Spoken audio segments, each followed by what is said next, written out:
Dans ce podcast, découvrez le quotidien d'un tribunal correctionnel au plus près de la réalité. Exceptionnellement, l'enregistrement des audiences que vous allez entendre a été autorisé. Bienvenue dans Justice en direct. Nous remercions Pierre Gouzen, ancien président de la Chambre correctionnelle d'Avignon. L'audience est ouverte, veuillez vous asseoir. Monsieur Christophe, il vous est reproché d'avoir, le 11 juin 2009, volontairement commis des violences ayant entraîné une incapacité supérieure à 8 jours, en l'espèce 10 jours, sur la personne de Kélia, âgée de 21 mois, étant votre propre fille, et ce, en état de récidive légale pour avoir été condamné le 9 juin 2008 pour des faits similaires de violence. Il vous est également reproché le même jour, ce 11 juin, d'avoir commis des violences n'ayant pas entraîné d'incapacité sur la personne de Julie. Julie étant votre belle-fille, la fille de votre compagne. Les faits sont très récents, sont du 11 juin. Vous êtes poursuivi en état de comparution immédiate. Vous avez été placé en détention par le juge de la liberté, compte tenu de la gravité des faits et d'éviter des pressions sur les témoins et prévenir le renouvellement, puisque vous êtes en état de récidive. Mais la loi prévoit que vous pouvez demander à être jugé ultérieurement ou être jugé aujourd'hui. Donc, quelle est votre position après en avoir parlé avec votre avocat? Oui, aujourd'hui, je préfère. Bien. Alors, les faits sont des faits particulièrement graves qui vous sont reprochés. Et au dossier figurent des photos qui frappent un peu de sidération, puisque c'est une petite fille, dans toute l'innocence et la beauté de ses 2 ans presque, qui est marquée. Marquée un peu sur tout le corps, il faut bien le dire. Aujourd'hui, je voudrais savoir si vous contestez avoir exercé des violences, au sens de vouloir la frapper pour la punir. C'est ma fille, j'ai pas voulu la taper, elle était en train de s'étouffer. Donc vous dites, oui, je suis à l'origine de ces traces, mais c'était dans un but thérapeutique pour la frapper, mais je ne vois pas très bien. En général, parfois on tapote dans le dos pour faire éventuellement régurgiter l'enfant, on la pend par les pieds, on l'amène chez le médecin, mais je ne vois pas très bien comment des coups sur les cuisses ou dans l'œil peuvent faire un effet par rapport à ça. En fait, monsieur le président, j'ai attrapé mon enfant par la mâchoire parce qu'elle n'arrivait pas. J'avais peur, j'ai eu peur, j'ai paniqué, elle était en train de s'étouffer. Elle est tombée dans les pommes, j'ai pas regardé, elle avait déjà un bleu au visage parce qu'elle était tombée. Et quand j'ai voulu la réveiller, j'ai pas regardé si je tapais sur le même bleu, c'était pris de panique, de peur. Donc quand j'ai voulu, je voyais qu'elle ne revenait pas à elle-même, je l'ai pris par la mâchoire pour ouvrir la bouche, j'ai serré ça, j'ai forcé sûrement, j'ai pas regardé si j'étais brusque ou pas, quoi. L'essentiel pour moi, c'était de lui faire cracher le morceau de patate, quoi. Et votre belle-fille, elle arrive à avaler de travers? Comment? La petite... Non, pas du tout. Non, non. Elle, qui a reçu un coup derrière la tête. Oui, mais ça, c'est parce qu'elle est... En fait, sa maman ne s'occupe pas d'elle, elle lui fait pas faire les devoirs, et il faut que ce soit moi qui lui fasse faire les devoirs. Et comme elle voulait pas, elle n'arrivait pas à faire ses devoirs, j'ai juste mis une petite tape dans la tête en lui disant « Ouais, tu es nul ». Voilà, c'est pas vrai, j'ai pas frappé. De toute façon, vous voyez même qu'il n'y a aucun ITT, il n'y a pas de marque. Je veux dire, c'est juste que je comprends pas pourquoi, quoi. On me dit, même Julie. Alors, madame a indiqué, hier il était énervé car il a vu des traces de petits doigts sur son écran plasma. Alors que je me trouvais dans la salle de bain, lui devait surveiller notre fille qui mangeait. Kélia a refusé, il s'est énervé. Il l'a mise dans la chambre de la salle de bain, j'ai entendu qu'il l'a frappée. J'ai bien entendu qu'il lui donnait des claques sur le corps. Il lui disait « ta gueule » car elle pleurait. Ça, c'est votre compagne qui dit ça. Au bout d'un moment, il m'a interdit de la toucher. Il l'a amenée sous la douche, il l'a aspergée d'eau froide. Je n'ai pas pu m'interposer, j'étais figé, je me sentais impuissante. Madame se met à pleurer devant le service de police. Monsieur qui est le demi-frère de Madame, donc votre demi-beau-frère, votre beau-frère, donc qui indique que vous habitez ensemble. Nous entendions que les petites aient fini de manger. Kélia s'est mise à s'étrangler avec un morceau qui semblait trop gros. Monsieur s'est immédiatement levé pour aller vers elle. Il lui a mis 2 petites tapes, elle a recraché le morceau. Ensuite, il a pris Kélia, l'a conduite dans la chambre où se trouvait sa mère. Elle a un peu râlé. Il lui a dit qu'elle en avait marre de s'occuper de Kélia, qu'elle devait prendre ses affaires et partir avec ses 2 filles. Avez-vous vu Christophe auparavant frapper l'une des petites? Non, jamais. Ça, c'est votre beau-frère qui nuance les faits qui vous sont reprochés. Effectivement, quand même, la multiplicité des coups tels que relevés par les photographies, par l'expert, contredit, il faut bien le dire, votre explication en disant « j'ai essayé de la faire recracher ». Oui. Je vous donne la parole. Ben, je ne sais pas, en fait, moi je vous dis ce qui s'est passé, son frère vous dit ce qui s'est passé. Je ne suis pas docteur, je ne sais pas comment, je suis ni sapeur-pompier, je ne sais pas comment intervenir. Je pensais bien faire, le meilleur c'était de lui faire cracher le morceau, donc j'ai pas regardé si je lui faisais des bleus ou si je lui faisais mal ou pas. C'est tout, quoi, je veux dire. Après, je ne sais pas quoi vous dire de plus, hein, je veux dire, qu'on m'accuse d'avoir eu des violences sur madame l'année dernière, ok, mais sur mes enfants, j'ai 4 enfants, monsieur le juge, j'ai jamais eu de problème. J'ai plusieurs neveux et nièces, j'ai jamais eu de problème avec mes neveux. Au contraire, ma famille me laisse leurs enfants souvent, donc je vois pas pourquoi. C'est pas moi, à mon avis, je pense que mademoiselle Émilie, je lui ai encore annoncé la rupture. Je lui ai dit que j'allais tout faire pour avoir la garde de la petite, et je pense qu'elle a eu peur et qu'elle a fait ça pour, je sais pas pourquoi elle dit ça, quoi. Julie, qui est âgée de 11 ans, 12 ans, 11 ans, peux-tu raconter ce qui s'est passé hier soir? Ça a commencé le midi. Kélia ne voulait pas manger. Qui était là? Son papa Christophe et moi, mon parrain Ludovic. Christophe a pris une cueillère, l'a mise dans la bouche de Kélia, puis avec son doigt, il a enfoncé la nourriture pour qu'elle l'avale. Elle a vomi et il a commencé à la taper. Il a continué à la taper, puis il a arrêté, et moi je suis allé à l'école.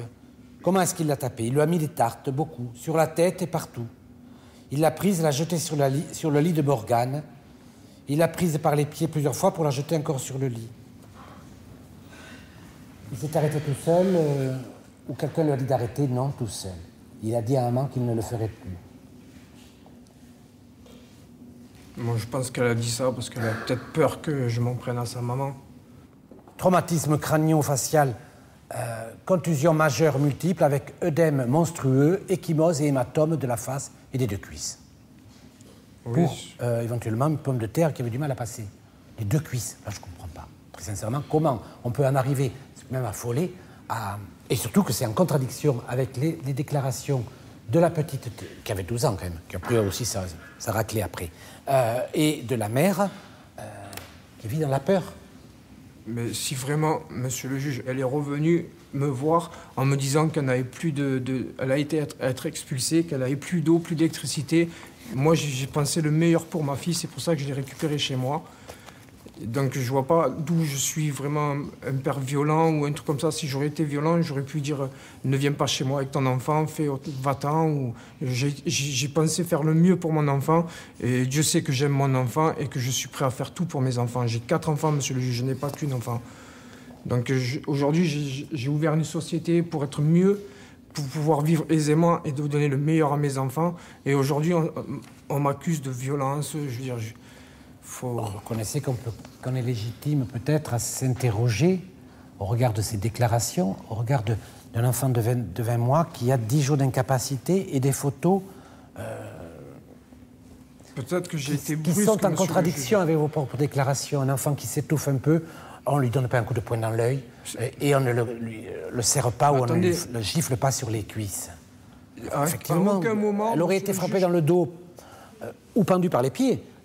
Ça peut se comprendre. Mais là, le coup de poing dans l'œil, elle a toute l'arcade. Œdème monstrueux, quand même, de l'œil. Je vois pas très bien. Enfin. À aucun moment, monsieur le juge, il est précisé qu'il y a eu un coup de poing. Non, je dis c'est le certificat médical. Et c'est une photo. Mais vous dites un coup de poing. Quand même, en me connaissant, si je mets un coup de poing à un enfant, je pense pas que j'aurais fait un petit coup ça, on peut le tuer, oui. Et monsieur le juge, j'ai demandé la rupture à mademoiselle parce que j'accepte pas qu'elle soit... qu'elle laisse faire la petite... Comme elle vous a dit, des traces sur la télé. Mais vous imaginez, le plasma, c'est un 127. S'il lui tombe dessus, qui c'est qui est invigilant envers la petite? C'est moi ou la maman? Et la petite Julie, certificat médical, hématome facial et nasal, ce qui correspond à ce qu'elle dit. Il m'a donné un coup de tête sur la table parce que je ne travaillais pas bien, et perturbation psychologique suite à l'agression de sa sœur. C'est faux. Non, ça c'est le médecin qui le constate. Oui, un hématome léger. Mais attendez, aucun jour d'incapacité. La maman aussi... Non, je vous pose la question. Et vous dites vous-même, oui, je l'ai corrigé légèrement parce qu'elle ne comprenait pas bien les devoirs. Voilà. Oui, enfin, corrigé légèrement, un hématome nasal. Bon, vous croyez que c'est efficace? J'y ai mis une tape derrière la tête, elle a eu un hématome. Oui, mais derrière la tête, elle est partie sur la tête, le visage sur le bureau. Vous croyez que c'est efficace? Mais c'est pas vrai. On vous a tapé comme ça pour faire rentrer la table de multiplication? À l'école, oui, le maître, oui. Ah oui? Eh bien, vous auriez dû porter plainte. J'étais petit, je parents. Pas.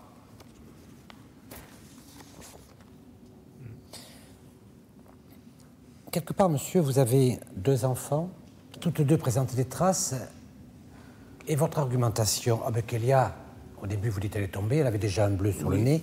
Non, pas sur le nez, sur la face. Oui, sur le face. Souvent, très sincèrement, le tribunal a l'habitude de voir des parents qui frappent, et l'argument majeur, elle est tombée dans l'escalier, elle ne tient pas bien debout, vous comprenez, elle m'a échappé, elle est tombée.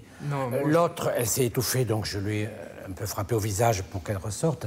Ça paraît d'être des réponses pour justifier la multiplicité de traces relevées sur ces 2 enfants ce même jour-là. Non, je reconnais d'y avoir forcé la mâchoire, d'y avoir fait des traces, mais c'est pour lui ouvrir la bouche.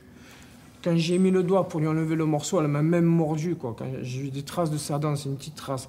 J'ai réussi à l'enlever, j'ai amené de suite à sa mère et j'ai dit, écoute, prends tes affaires, va-t'en, parce que j'en ai marre que tu surveilles pas ta fille. Moi, j'étais pas là, j'étais en train de travailler. Fille, pas besoin. Non, mais c'est pareil, je comprends très bien, c'est ma fille. Oui, bon après, oui, c'est notre fille. Pour vous bien en sûr que c'est occuper, notre je fille. dis, j'en ai marre, ça va pas assez vite, tu la prends, mais qu'est-ce que ça veut dire? Comment? Mais, ça marchait pas assez vite, elle mangeait pas assez vite, vous essayez de la nourrir de force, et après vous dites à la mère, prends-la. Non, j'ai pas voulu la nourrir de force. Elle s'étouffait, monsieur le président. Vous dites que vous avez essayé de lui ouvrir la bouche pour faire rentrer la... Non, quand même, monsieur le président. Je dis que j'ai ouvert la bouche parce que pour lui faire sortir ce qu'elle avait dans la bouche. D'accord. C'est la petite Julie qui dit ça. Oui. Qui dit que j'ai forcé. Non, j'ai forcé la mâchoire pour lui ouvrir la bouche. Comme ça, monsieur le président. Et elle n'ouvrait pas, j'étais obligé de forcer. J'ai peut-être appuyé brusquement, pas brusquement, mais fortement, pour pouvoir lui ouvrir. J'ai mis mon doigt dedans, et ensuite elle a vomi quand j'ai mis le doigt dedans. Et alors, mais les avant, cuisses, c'est fait pourquoi? Un œil au beurre noir.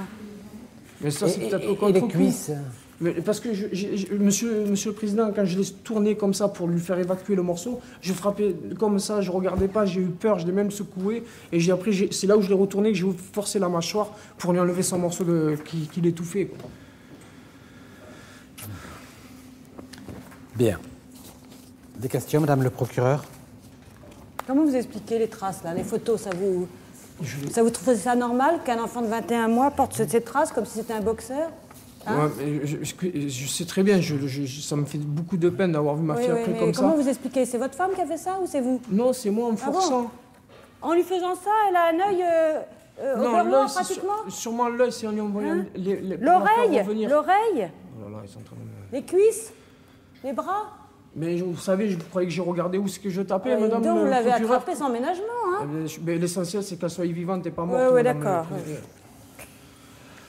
Bien. D'autres questions, madame le procureur? Non, pas d'autres questions. Vous voulez ajouter quelque chose, monsieur? Juste que je n'ai pas voulu faire du mal à mon enfant, je vous promets, monsieur le président. Moi, j'ai paniqué, j'ai vu qu'elle était en train de s'étouffer. J'ai cru faire le meilleur. Maintenant, elle a des traces, je suis désolé. Mais l'essentiel pour moi, c'est qu'elle soit vivante. Vous pouvez me dire que c'est pas vrai ou c'est vrai. Vous avez son frère qui témoigne qu'elle était en train de s'étouffer. Non, il n'était pas témoin. Non. Si, il est témoin, monsieur le président. Bien. Asseyez-vous, monsieur. Maître. Oui, monsieur le président, madame, monsieur du tribunal, je ne vais pas faire un réquisitoire parce que je pense que les faits sont suffisamment graves et qu'il n'est pas nécessaire que j'en rajoute. Alors je pense que la version des faits, la bonne, c'est celle qui est donnée par Julie. Julie, une petite fille qui a 10 ans et demi et qui dit qu'Elia ne voulait pas manger. Il a pris une cuillère et il l'a mise dans la bouche de Kélia, puis avec son doigt, il a enfoncé la nourriture pour qu'elle avale. Elle a vomi et il a commencé à la taper. Après, Julie, elle est partie à l'école, et quand elle est revenue de l'école le soir, elle ne faisait pas correctement ses devoirs, là, il lui a donné des gifles et il lui a cogné la tête en avant sur la table. Voilà. Alors, je vous demande dès aujourd'hui d'ordonner une expertise médicale de Kélia et de renvoyer également donc, sur intérêt civil pour Julie, parce que j'aimerais, afin d'accomplir ma mission correctement, j'aimerais pouvoir rencontrer Julie avant de fixer son préjudice. Voilà les conclusions que je fais oralement aujourd'hui pour ces deux enfants. Madame le procureur. Oui, Monsieur le Président, Madame, Monsieur du Tribunal, ce qui est effectivement tout à fait inquiétant, c'est cette volonté de minimiser la gravité des faits par le prévenu, Monsieur qui voudrait nous faire croire qu'il a eu un geste de sauvetage. Alors, vous avez donc... le tribunal regardera dans son délibéré, même si c'est pénible de voir un bébé maltraité de cette façon, mais ce petit enfant qui pourrait être le bonheur de ses parents, et qui devrait être le bonheur de ses parents, cet enfant, je dirais, a connu un épisode de violence pas loin, monsieur de la scène de torture. Les traces qu'on voit, c'est effectivement des coups. Ce sont des coups. Pour ce qui est de Julie, c'est bien sûr des violences qui outrepassent le droit de correction paternelle. Une gifle ne laisse pas un hématome facial et nasal. Et le médecin, d'ailleurs, dit qu'elle est en plus très traumatisée par l'agression qu'a subie sa petite sœur.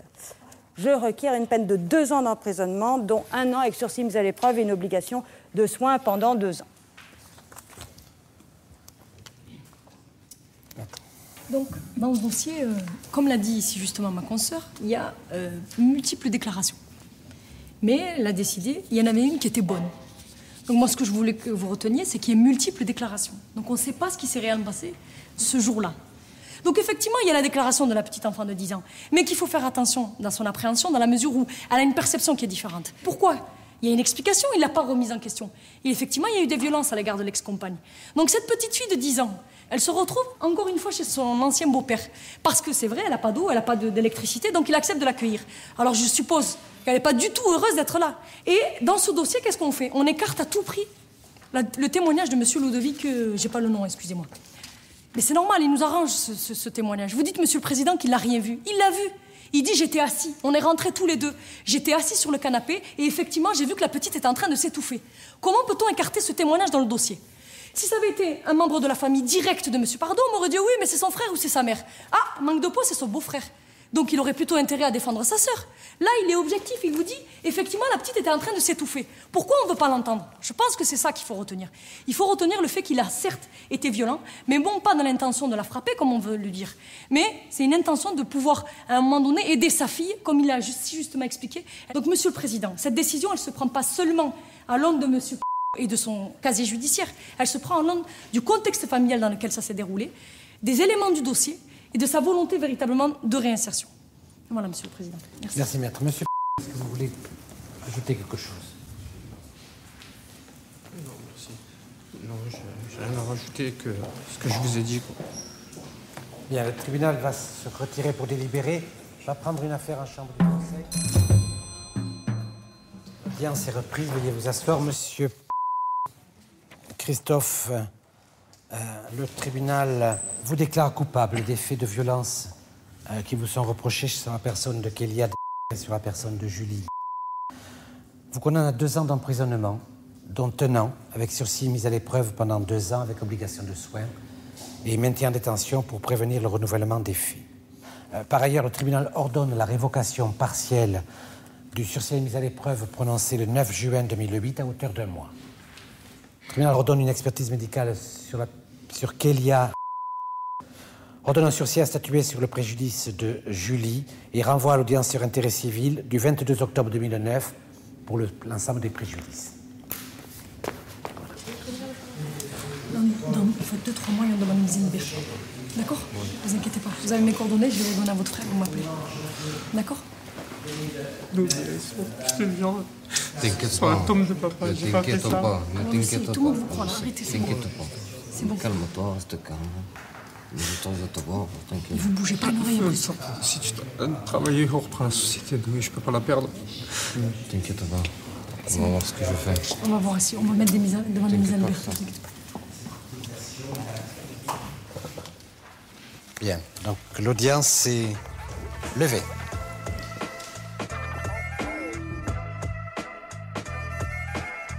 Vous venez d'écouter Justice en direct. Si vous avez aimé ce podcast, vous pouvez vous abonner sur votre plateforme de podcast préférée et suivre Initial Studio sur les réseaux sociaux. Justice en direct est une coproduction Initial Studio et Morgane Productions. Ce podcast est une adaptation de la série documentaire En direct du tribunal, produit par Morgane Productions, écrit par Samuel Luret et réalisé par Benoît Grimont. Production exécutive du podcast Initial Studio. Production éditoriale du podcast Sarah Koskiewicz. Montage Victor Benabou. Musique La Grande Table. Illustration Paul Grelet. Avec la voix de Pauline Josse.